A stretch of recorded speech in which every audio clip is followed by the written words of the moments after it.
بسم اللہ الرحمن الرحیم۔ ہندوستان کو سب سے زیادہ غرور جس دفاعی نظام پہ رہا ہے، جس کا نام S-400، جس کا پوری دنیا میں چرچا رہا ہے، مضبوط ترین دفاعی نظام سمجھا جاتا رہا ہے، پاکستان نے اسے بھی اڑا کر رکھ دیا ہے۔ آئیے اس کے حالات و واقعات کو سنیں، اس منظر کو دیکھیں اور اس کے کفن و دفن کے انتظام کے لیے تیاری کریں۔ پاکستان زندہ آباد، پاک آرمی زندہ آباد، ڈٹ گیا ہے پاکستان، چٹان ہے پاکستان۔ وہ جو سندور لینے آئے تھے پاکستانی مجاہدوں نے راکھ چٹا دی ہے، غرور خاک میں ملا دیا ہے۔ رات کے سناٹے میں جب ہر آنکھ نیند کے سپرد تھی، بھارت کے ایک حساس فضائی اڈے پر اچانک ایک ایسی آواز گونجی جو صرف دھماکہ نہ تھی بلکہ ایک پوری ریاست کے غرور شکن چیخ تھی۔ آدم پور، بھارتی پنجاب کا وہ مقام جہاں دنیا کا مہنگا ترین اور سب سے خطرناک ایئر ڈیفنس سسٹم S-400 تعینات تھا۔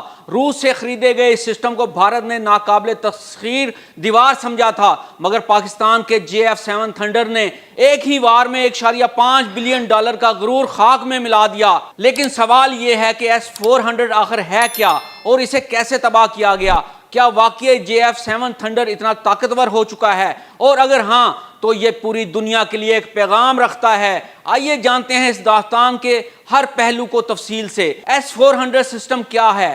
S-400 روس کی تیار کردہ فضائی ڈھال ہے جو ہر آنے والے طیارے، میزائل، ڈرون یا خطرے کو 400 کلومیٹر دور سے دیکھ سکتی ہے اور تباہ کر سکتی ہے۔ اس کی رفتار اتنی کہ آواز کی حدوں کو چیر دے۔ میش 14 یعنی 15,000 کلومیٹر فی گھنٹہ رفتار۔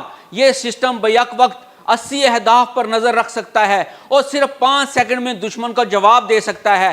بھارت نے اسے چین اور پاکستان کی ممکنہ فضائی کارروائی کے خلاف اپنی آخری دفاعی لائن بنایا تھا۔ تو یہ حملہ کیسے ہوا؟ پاکستانی JF-17 تھنڈر نے ہائپرسونک میزائلوں کے ساتھ کارروائی کی۔ یہ وہ میزائل ہیں جنہیں موجودہ دفاعی سسٹم پکڑ نہیں سکتے۔ ان میزائلوں نے آدم پور میں S-400 لانچر اور ریڈارز کو نشانہ بنایا اور پھر ایک ایسا دھماکہ ہوا جس نے صرف زمین نہیں ہلائی، بھارت کے عسکری اعتماد کو بھی چکنا چور کر دیا۔ $1.5 بلین کا نقصان کیسے ہوا؟ آپ سوچ رہے ہوں گے کہ اتنا بڑا نقصان؟ جی ہاں، ایک مکمل S-400 یونٹ کی لاگت $1 بلین کے قریب ہے۔ اس کے ساتھ منسلک میزائل، کنٹرول سینٹر اور ریڈارز کو شامل کریں تو نقصان $1.5 بلین تک پہنچ جاتا ہے۔ یہ نہ صرف مالی نقصان تھا بلکہ اس سے بھارت کی عالمی دفاعی ساکھ پر بھی گہرا دھچکا لگا ہے۔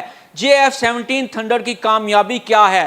پاکستان کے JF-17 تھنڈر کو ایک زمانے میں ایک سستا فائٹر سمجھا جاتا تھا، مگر اب یہ طیارہ ہائپرسونک میزائل، جدید اور انٹیگریٹڈ وار سسٹم سے لیس ہو چکا ہے۔ یہ حملہ صرف ایک دفاعی یونٹ پر نہیں بلکہ ایک نظریے پر تھا کہ چھوٹے ممالک جدید سوچ، بہترین ٹریننگ اور ٹیکنالوجی سے بڑی طاقتوں کے غرور کو شکست دے سکتے ہیں۔